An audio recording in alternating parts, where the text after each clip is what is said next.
Hello everyone, welcome to my DIY channel, Dev It Herself. I'm Devin and this is where I do it myself. I started my carpentry journey about a year ago when I moved into my new house, and since then I've really enjoyed discovering how a custom piece can pull together and transform a room. I've even made some of the things that you can see in my office behind me, like these picture frames and even this desk. And this is where I invite you all to join me on that design journey. And today we're going to be making a Roomba Garage Cabinet. Now, you might be wondering, what is a Roomba Garage? Well, really it's just a cabinet that I want to make that's designed to store and hide my Roomba. If you don't know what a Roomba is, a lot of people have them. They sweep your floors, they're robots, they're great, but it's kind of an eyesore and I couldn't really find what I was looking for online. So this is the perfect opportunity for a DIY project. If you still don't know what I'm talking about, let's go over into the next room and we'll take a closer look. So one of the things that I really like about design is that you can look at an area that feels like a problem and you get to start to imagine all the ways that it could be better. So for me, when I look at this space, I see clutter that needs to go somewhere to feel less chaotic. And I actually built this table a while back. It was really just meant to be an end table. It wasn't ever meant to be a storage area, but we just were short on furniture. So it's really all we had to kind of fill this space. And it's not hiding the Roomba enough. So obviously the Roomba itself is a bit of an eyesore. It creates this feeling of messiness, which is a little bit ironic because Roombas are meant to clean your house. And then of course there's just general storage. Like this is an area that's a little bit in the entryway and there's a lot of traffic. So there's definitely a need to have some drawers and some storage here, as well as a place to kind of hide the front of this. The trick is that the door needs to be easily accessible for the Roomba to go out. So it really can't have a base towards the bottom here, which I thought about when I did the design for my sketch. All right, everyone, welcome to my wood shop. This is where I do most of my projects. And you're more than welcome to make judgments about this space. I know it looks like a little bit of a disaster and it's kind of sad. I have a lot of things in mind for what I want to do to this space. I want to make it a little bit more functional for what I like to do in here. But that's a project for a different day. We're going to focus on this project. But before we get started, let's talk a little bit about wood selection. Now, I usually just get my wood from the Lowe's right down the street. It's about half a mile away from my house. It's very convenient to get to, but I do spend a lot of time and money there. And for this project, I bought some prefabs of spruce pine fir. This is SPF wood grade. And there might be some big wood people out there that know a little bit more about wood than I do. And you all might have some opinions about what you like to use for furniture, and please include that in the comments below and some of the considerations that go into how you select wood for your furniture projects. But for me, why I selected the SPF wood was, one, it's really easy to get. It's very popular for furniture projects. It's good for framing and it's very durable. And another thing that's important is this finish stain and the stain quality. So this is stain grade. And one thing that was important to me about the final piece is the knottiness of the piece. So I wanted the knots to show through my final stain coat when I do that. I'm really going for more of a farmhouse type accent, and so having something that shows a little bit more of the wood grain was something that I had in mind and something that spruce pine fir is good for. I also got some long pieces for the framing to help me with the skeleton of this piece. Now, I will include my cut sheets in the description of this video below, but I don't have them yet. I'm actually gonna make them as I go, which might be a little bit risky, but I think it'll be fine. And I am gonna get started with the frame of this piece first, so I'm gonna use my miter saw for that. And yeah, let's go ahead and get started. My first step was to build and assemble the side frames. In order to build my frame, I needed to cut 6 beams down to size. I picked out 8 foot long, 1.5 inch wide, and 3/4 inch deep beams from Lowe's, and I cut those beams down to 35 3/8 inches high using my miter saw, which is basically my favorite tool out of all the tools in my garage. Then I used my table saw to cut 3 panels down to size. Each panel was about 34 9/16 inches high and 16 1/4 inches wide. Table saws are incredibly powerful and convenient for quick and even cuts, but they are dangerous, so it's always important to use a push stick for safety. To assemble the frames, I used a brad nailer and aligned the beams and the panels at the center. While this is by far the simplest and least complex joinery method I could think of, what you can't see in this video is a few times I had to remove some nails that were applied at too much of an angle and poke through my side. So always be sure to align your brad nailer properly before you pull the trigger. By aligning the beams and the panels at the center, I created a small lip on each side of the panel. The end result was an eye shape in each of the side pieces, and these will be used to support that top part. Now the next step is to attach the side panels and the frame to the top. In order to do that, I used my Craig pocket hole jig for joinery. I find this to be the best joinery method for where I am in my skill set, and every time I've done it this way, I find that the hold is super secure. Once I'm done with my pocket holes on my panel, I cut my top piece down to size. I made markings for 39 inches wide and 17 3/4 inches deep. The top piece that I used was too big and too heavy for me to use with my table saw, so I used a circular saw instead where I'd have more control. You've also maybe noticed by now that my entire garage is DeWalt. They don't sponsor me or anything, I just really think their tools are the best. When drilling in the side panels, it's important to ensure that the pieces are flush with the top and that you have a straight edge. The screws I used here were about 1 1/4 inches long, designed specifically for pocket hole drilling. You always want to be careful that you don't use a screw that is too long and will puncture the other side of the wood, which has happened to me a few times, like when I was making my desk. My next step is to cut down 5 support beams, but at this time I'm only attaching 4. I cut those down to 17 3/16 inches high with my miter saw. I used 6-inch spacer blocks to support the beams while I secured them with my drill. The spacer blocks are 6 inches in height because that's how high my drawer fronts are going to be. To attach the beams, I used a pocket hole jig. The spacers I used were particularly helpful in keeping my attachments level while I properly secured the frame. What I did here was I attached 3 beams at the front and 1 in the back. 2 in the front were the drawer boxes, and 1 was at the base to hold the center. The other I secured at the base in the back on the support side where the Roomba will live. The reason I haven't attached the 5th one yet is that it will be secured directly to the door. And just like that, I have my frame together and the cabinet can stand on its own. All right, folks, so I have the bones and the frame of this piece all ready to go. And I was a little bit worried about it, but it's holding up pretty well. My pocket hole jig kit is about as thick as this beam is, and so I was a little bit worried that because the beams were so narrow that some of the edges of the wood would split. But I was really careful and I went really slow on drilling those holes in when I finally attached those screws. So it's holding together pretty well, which I'm pleased with. And then the other thing that's nice, I built this from the bottom up, so I have the top part on the floor here, and I built the sides into that.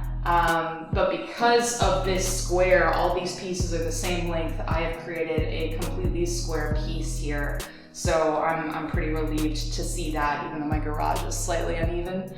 And now all we have to do is we have to do the fronts of these drawers. We have to do the drawer boxes. We have to do the cabinet fronts, and then do the back piece for this frame as well. And again, the Roomba will be on this side, so the door is going to be pretty important just to make sure that this isn't a full shelf like this side. This side is the one that is housing the Roomba.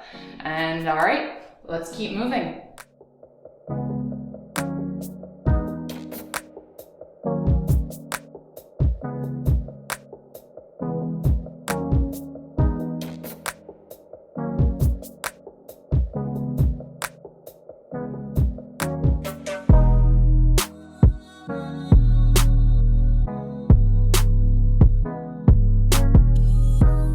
Alright, so this part definitely took a long time, but it's done. And what I did was I created some back pieces and I created some bottom shelves and interior shelves, which will be nice for this cabinet to add a little bit of extra storage. And then what took a long time is I was trying to figure out what kind of drawer pull situation to use. And I ended up buying some of those ones from Lowe's where you just kind of nail it onto the sides, but the problem is I have a lip on my frame, so those don't pull all the way out. So what I tried to do instead was I took some of these extra beams and I just created some wood rests. And what's nice about that is the drawer box can just slide in and out and just sit on top of these wood frames, which actually kind of fits with like the rustic and farmhouse nature of the piece here, so that'll be fine. And then I also made my drawer boxes. So how you make drawer boxes is you cut your sides all the way down to size, and then you create dado cuts. And basically what those are, you can actually kind of see some of the grooves, but what I'll do is I'll take my table saw and I'll adjust the depth of the saw so it's only cutting 1/8 of the way through the piece of wood. And then I'll adjust the width of the saw to cut anywhere between 1/4 inch and 1/2 inch through my side. So it's just a slight groove towards the bottom of my side pieces. And then I just put all of the boards through. I actually had to cut 3 times to fit the length of the bottom piece that I got, which was 1/4 inch thick piece of wood, and the sides are 3/4 inch.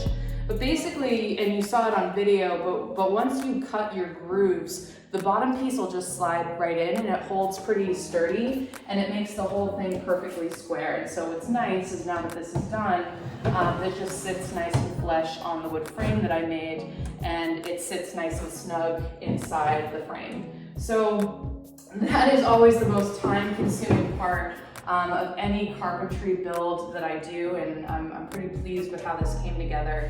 And I will say for joinery, I used a brad nailer. I actually would, and I wish I did this, but I should have used pocket holes. And the reason for that is now I have to fill in my brad nail holes, and because they're on and they're visible from the front of the box here. And I don't love that, so I actually created extra steps for myself on the finishing side because I thought I was taking a shortcut on the construction side, which just goes to show you that if you don't do it the right way, sometimes you actually do make it harder for yourself in the long run. Now all I have to do in terms of construction, I'm nearly done.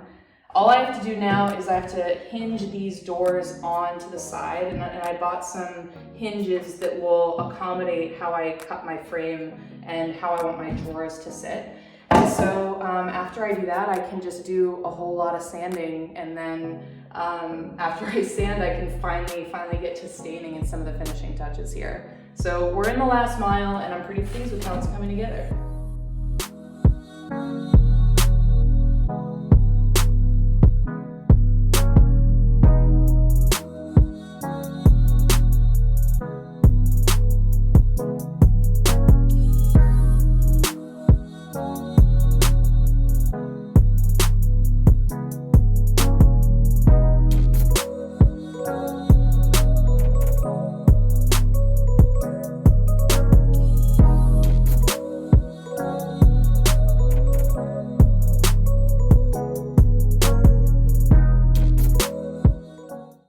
I have finally finished my cabinet. I'm really excited. I think it's come out really well. The one thing that I still have to do, this door won't quite close, but that's okay. They sell these magnetized holders at Lowe's, so I'm just gonna pick some of those up tomorrow.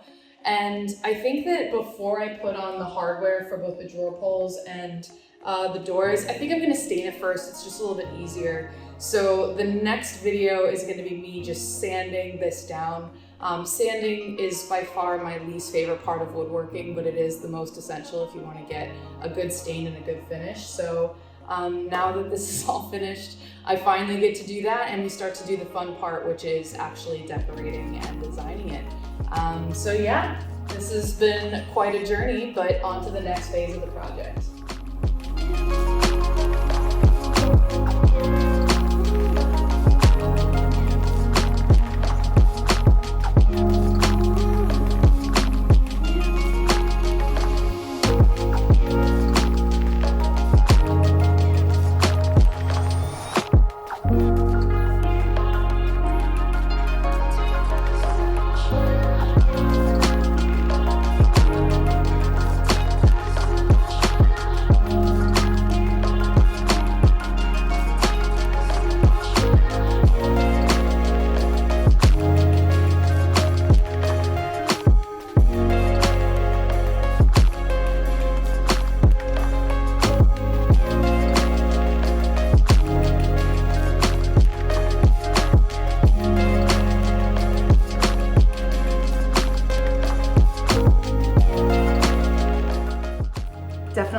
had to be done with all of that sanding. It's a really tedious part of the process, but it is essential if you want your wood grain to show through on the final stain on the piece of furniture.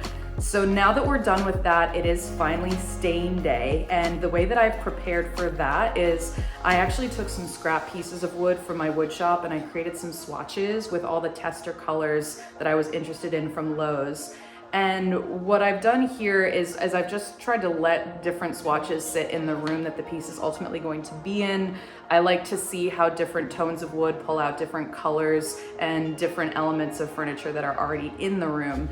And I also asked for the opinion of my husband, and so we ended up going with the special walnut stain, which is a nice lighter wood tone, which I think works really well where that ultimate cabinet is going to be. Then the other thing that I did was I picked up some cabinet hardware and I went with a matte black color for the hardware. And I also wanted some D-cup pulls because it has elements of farmhouse styles as well as mid-century and modern styles, which I think work with some things that are already going on in the room. Now what I'm really excited about is we're almost done with this project, so I'm hopeful that by the end of today we'll actually have a finished piece and we can see how it looks in the room that it's ultimately going to be in. So let's go ahead and get started.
Here it is, the Roomba Garage is finished. It looks like a true buffet, just as I had hoped.